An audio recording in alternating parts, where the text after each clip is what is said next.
नमस्कार दोस्तों, स्वागत है आप सभी का आपके अपने इस यूट्यूब चैनल पर। दोस्तों, आपके सामने पीजीसीआईएल में आए हुए 3 क्वेश्चन हैं जिन्हें हमने 190 फॉर्म में लिया है। देखिए दोस्तों, यहाँ पे पहला क्वेश्चन है, in which circuit is the total voltage drop is equal to the sum of the voltage drop in various element of the circuit. अगर हम इसको सिंपल लैंग्वेज में समझें तो इसका मतलब ये है कि एक हमारे पास अगर वोल्टेज सोर्स है और उसके साथ हमने कई सारे रेजिस्टेंस को हमने सीरीज में लगा दिया है, तो जितना भी वोल्टेज होगा ना, वो जितने रजिस्टर लगे हुए हैं वो सभी वोल्टेज ड्रॉप उस वोल्टेज सोर्स के इक्वल करेंगे। यानी कि जब हम उसका सम करेंगे तो वो जो वोल्टेज ड्रॉप है वो उस वोल्टेज सोर्स के इक्वल आएगा।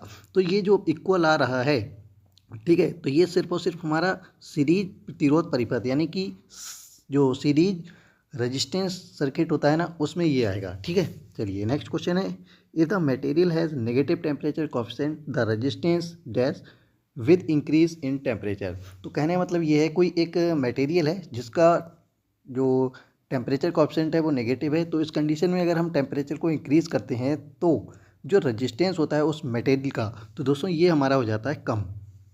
ठीक है, तो ये क्या हो जाएगा, डिक्रीज, यानी कि कम हो जाता है। नेक्स्ट क्वेश्चन है, in which circuit the transient current may not occur. यानी कि किस परिपथ में क्षणिक धाराएं नहीं हो सकती हैं। तो दोस्तों सिर्फ और सिर्फ हमारा जो प्योरली रेजिस्टिव सर्किट होता है उसमें हमारी ट्रांजिएंट करंट नहीं होती हैं। ठीक है।